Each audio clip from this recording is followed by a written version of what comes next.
Thank you for the opportunity to deliver this keynote. Hi, I'm Jonathan jmill Miller. Today we're going to venture a path between the abstract and the practical, between the future and the present, between science fiction and science fact. It'll be fun. I ask you to bear an open mind, and you have permission to think like a kid again.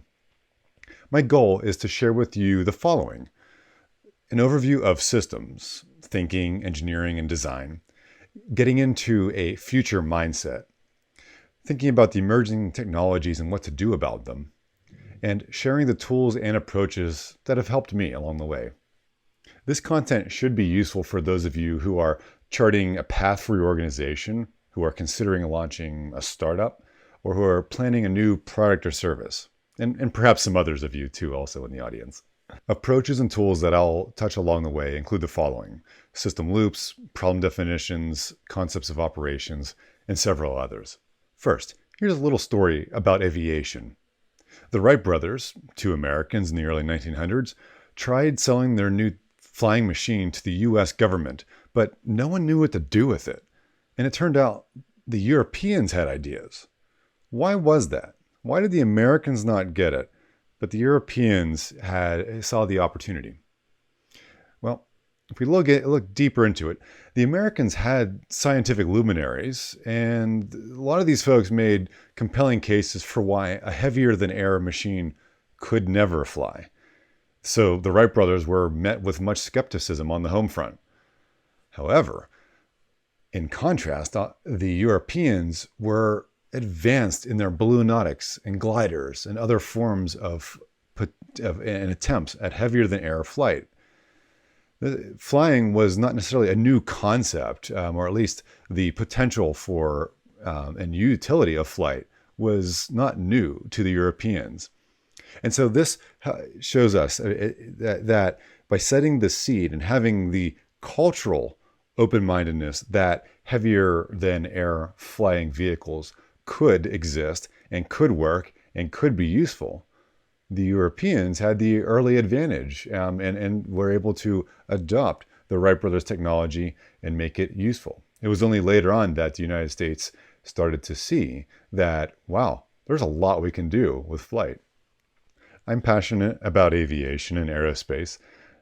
As the general partner of White Feather Safari Group and WFS Research, I consult with Airbus Ventures. I'm their chief technology advisor. So we together look at the frontier emerging technologies and figure out how can we invest to help move the needle and create exciting new ecosystems. I maintain a research affiliation with MIT, and I also design and instruct courses there. I'm a proponent of STEAM, science, technology, engineering, art, and math, and especially the integration of those. And so one of my outlets for that is as co-host of Tough Tech Today with Mine and Miller. It's a podcast. You may enjoy it. I started several technical startups and really enjoy helping others grow theirs. I performed applied research and development in robotics and telehealth on behalf of the US government.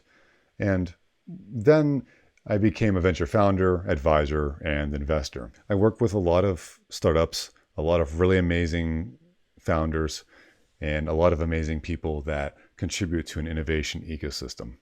I challenge you, what do you think is the biggest innovation in the past 50 years in terms of value creation? Is it something like the personal computer, the internet, satellite systems? I'd venture to say that the biggest innovation is, well, I'm being a little facetious. I think it's entrepreneurial innovation. It's given way to companies like Apple, Amazon, Google, Microsoft, Genentech, Amgen, and thousands of others. Now, I realize entrepreneurship is absolutely not for everybody, and nor should it be. But it is an important part of what we would call an innovation ecosystem, placed there in a privileged position at the top of this circle, where there are many other stakeholders: risk capital, corporations, government, university linkages that helped to drive forward innovation to make a better world.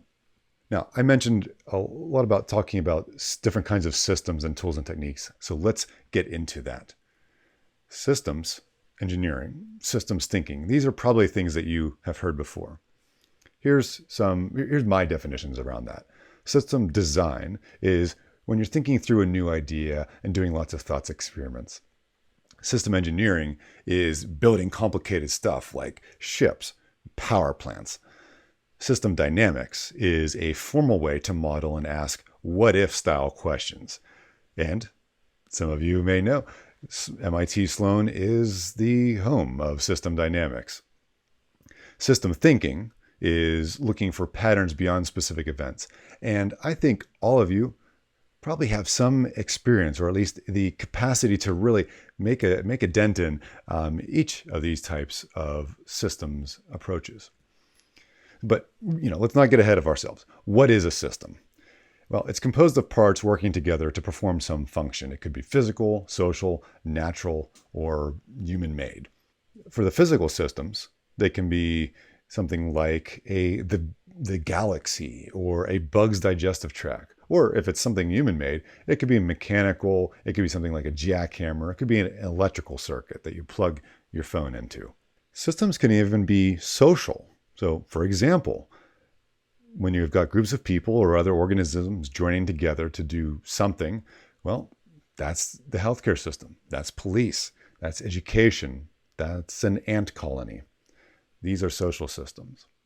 Now, that when we're thinking about systems, it's really helpful because it can help us look from zoomed in at something specific or zoomed out into something almost like galaxy wide. Now, I come from a background of entrepreneurship, of building products, of trying to make something that will help the world. And it may or may not have atoms in it or bits, but it most certainly takes brains to do it and a lot of luck. And so here's a depiction of the overall problem space. And this is in a general sense. This isn't a specific problem like trying to solve or cure Alzheimer's or how to clip my nails in a nice way. It's the general idea of a problem. Now, we can't necessarily expect to solve an entire problem space. What we can do is zero in a little bit more on a design space, and that's what's circled in red. We can directly control what's in our design space. And then a subset of that is our solution space. Okay. Now, let's think about this in terms of, say, investment. Some of you may have experience making investments into other companies, or as an organizational leader, making investments into new products or initiatives. So, for example, when we're applying systems thinking and investing, we want to better understand how companies create value for the customers, for the suppliers. Do they have a competitive moat? Do they have resilience and free cash flow? And what are those risks that are inherent to every business? Industry is an ecosystem. It has parallels with biology. Really, and we can ask, how do the constituent parts interrelate and interact over time? There's a link at the bottom of the slide for more reading on this. Now, I have a quote here from one of the fellows from the film series The Hunger Games, and he says, "There are moves and there are counter moves. That's all we've got to look at." And I think this crisply summarizes really all that we have. We can make an action, we can observe for effects, and hopefully we can capture that feedback so that we can then inform our next move. We can think about this in a physical sense. This is a squinty-eyed depiction of some ecological traits like water and how it flows out of the mountainside and into a bay and stuff like that. We can depict kind of how the atoms come together on that. We could also depict a system just, with hand drawing. This is the permaculture for a cup of tea. So it shows a combination of the atoms and actions that are put into that. We can even show things that are more abstract. For example, this is a map of counterinsurgency dynamics in Afghanistan. So very abstract concepts like conditions, cultural beliefs, and other influencers and drivers within this system. Let's keep it simple right now. We can make a simple system here. Foxes go after rabbits. Rabbits provide food for foxes and run away from them, and foxes chase. So this, we can show the different kind of positive and negative effects of one entity onto another. Now, we can make these, of course, more complex. On the right, this animation shows effects of freeway capacity and urban sprawl influencing how many numbers of cars are needed and how it feeds into congestion and so on. There are tools to help you visualize these kinds of system dynamics. So, for example, Loopy is one. This is a way to document and bring about questions around what is, and do some tweaks as to what could be. But it's a little abstract. We can make things a bit more concrete. And that's where I'd like to tell you more about foresight, in which we're building scenarios around these what if kinds of questions. So think about the future you and what commercial off the shelf of the future looks like. Do you know what quantum computing could do, what it could be? Do you have an idea of what happens if you need to implement a bring your own device policy for your IT system or an enterprise resource planner? These are various levels of technical complexity or non-technical complexity, but it's important, in my opinion, that you think about what will be a commodity, what will be open sourced in the future, what will be commercially available, something simple in the future, and plan for that. Think about the future you and what would make your life easier. There's a lot of folks who say, well, NATO, DARPA, Elon Musk, those folks are thinking down the road for what the next big thing is. And then they promptly turn off their brain. They stop thinking about how to make the future you into a better position. Well, I say, here's a way to handle that. Challenge yourself to be strategic. Think, question yourself. What is the bigger play here? How could I work across organizations? Organizations are just ultimately reflections of the people that are part of them. It's just people at the end of the day. How could you work on cultivating a legacy mindset? And I mean legacy in the sense of being proactive, something that can stand the test of time. How can you build an organization that will be here for 50 years, 50? Peruse science fiction. Challenge yourself to think like a kid again. There are no wrong ideas. It's just free flow. I have on here, this is the futures cone. This is a way of thinking about the future. So on the left is now, today. It's a narrow field of view. As we sort of blow out toward the right, time is now into the future. We have a view, the biggest part of the funnel is what's possible. We subset that a bit to what's plausible. And then even with that, we can see what's probable, what scenarios are possibilities, and then what might even be a preferable future for us. That idea that we can look at what's probable, a probable future, and shift it into something more preferable is at the heart of why there's been work done on future thinking or foresight studies. This is what postulates the possible, the probable, and preferable futures. Companies like Shell, Steelcase, Alphabet X, the Walt Disney Company have and do explore the science and art, the past and present, the bigger and complex world systems, and challenge themselves to figure out, well, what would the workplace of the future look like? Or what is a big enough moonshot that's solving a big problem? You can envision your first scenario. For example, thinking about body, mind, and society. What if in the world in 2050, people live to be 200 years in age? What would be the implications on the future you, or your healthcare system, or your sense of how to be financially secure and healthy? The mind. What if you could transfer your memories to and from a computer? And your society. What about this world in 2050 if there is no government? What if? What would happen? We're not looking for accuracy. We're looking for specificity. And so there are prompts to help you to figuratively or literally paint what this future world looks like. And the 2050 time designation is just pretty far away. It's sufficiently far so that anybody could pretty much say anything, and it could be possible.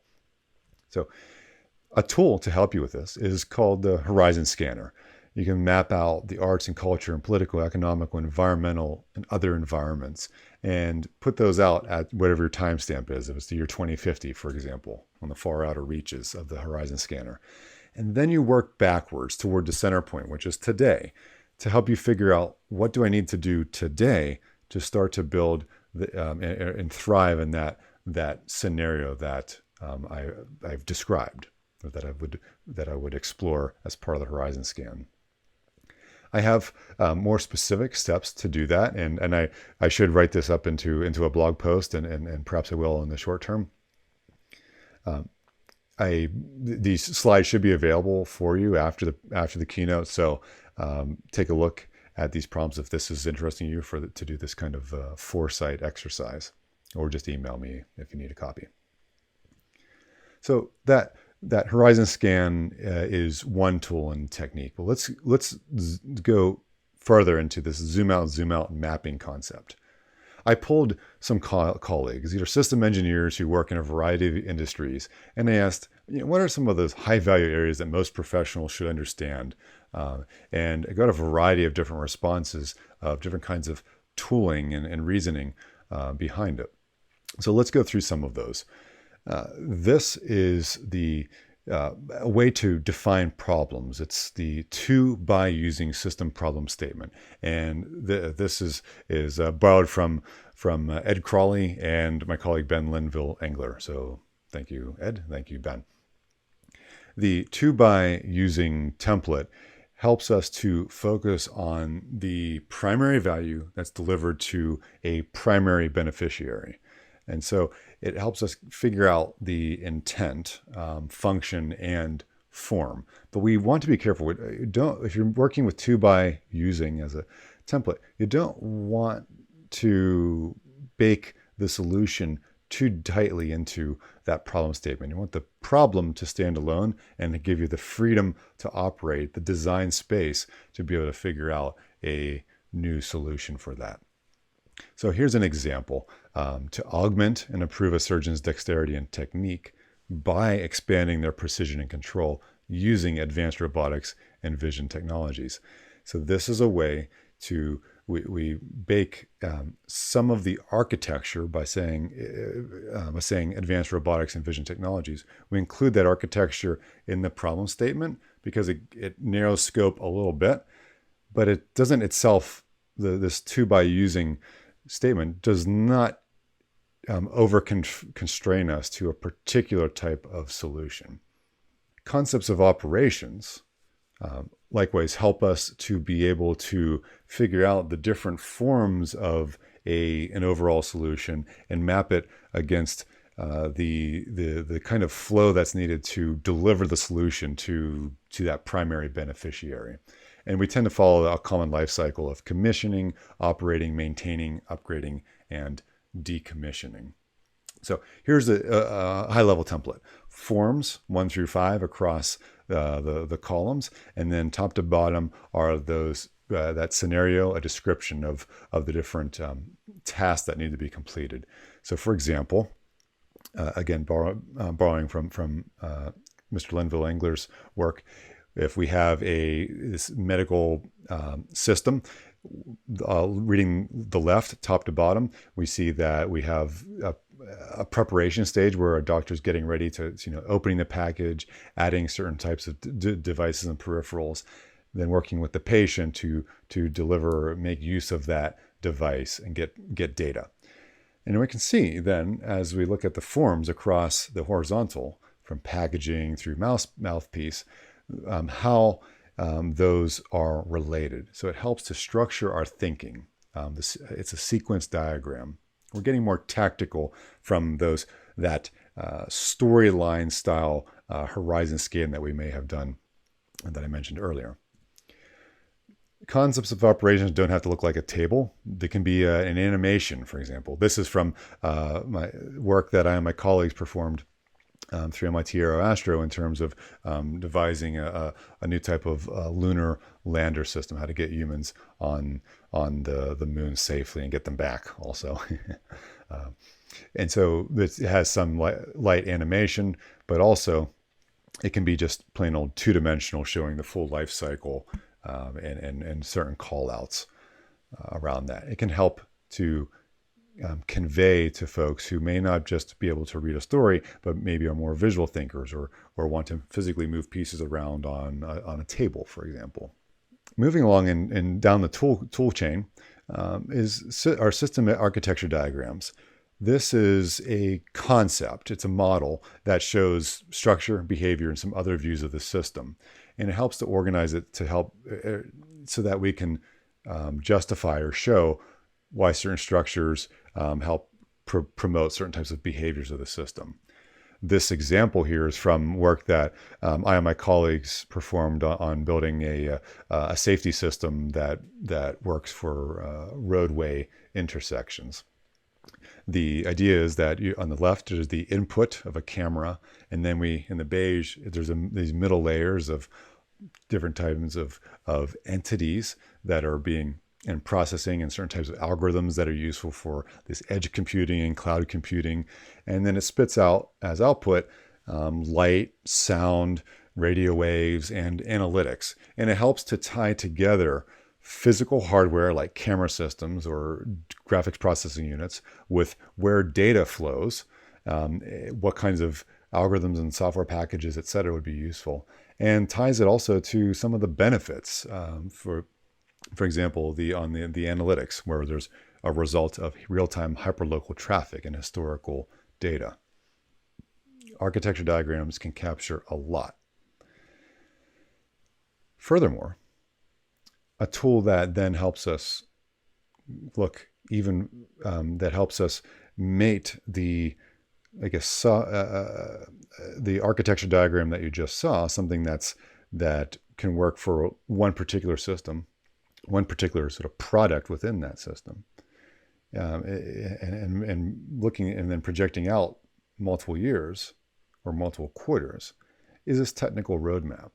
And so the road mapping looks at various social mechanisms and can be a really great tool to help get multiple diverse views to rally around this kind of roadmap to discuss what's feasible, what's not, why not. And so here's an example. This is the first published tech roadmap. This is from Motorola. And when this was in use, 1982, 1983, 1984, the years were actually in the future. Okay. And so this was looking about 10 years into 10 years out into the future. Time progresses left to right.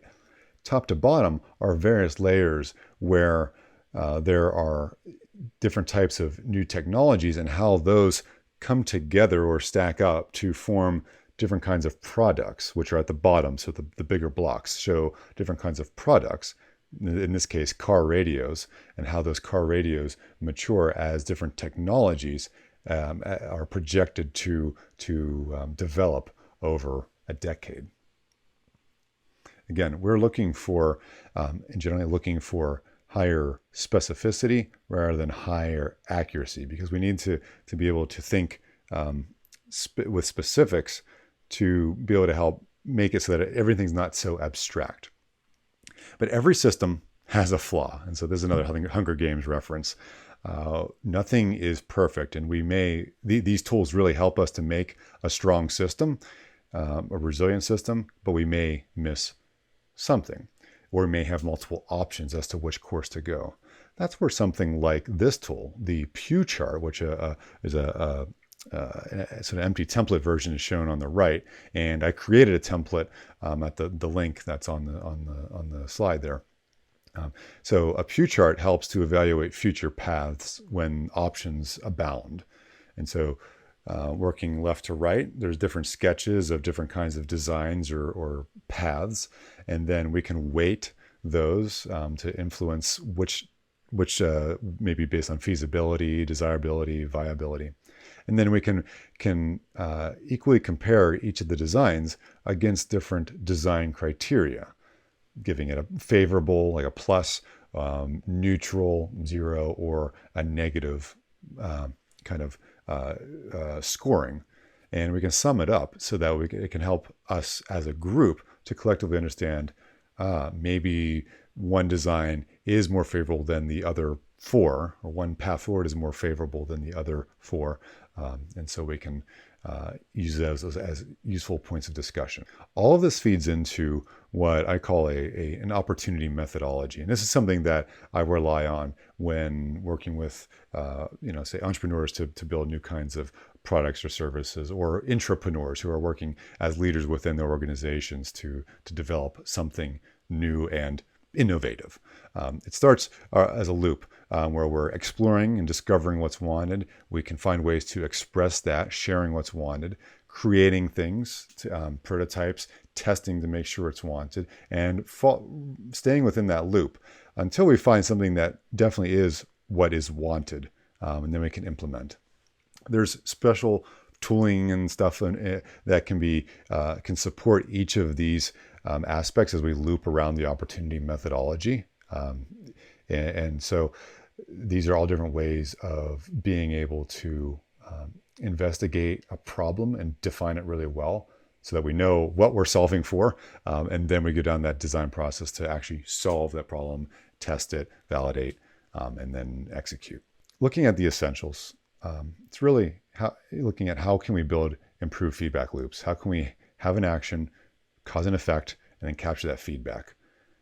I want you to stimulate your organizations. You seek diversity of thought, bringing in folks that are able to give a talk, have directed discussions, folks that not everybody would have come across that are able to sort of shake what we thought as gospel, so to say. We can find folks, invite them in to be able to show us other ways of thinking about the problem. You can also do embedding. We can incorporate engineers, designers, and other persons with different kinds of skill sets, embed them within active cells in your organization or company. And there are various types of engagements. So let's look at some of those suggestions.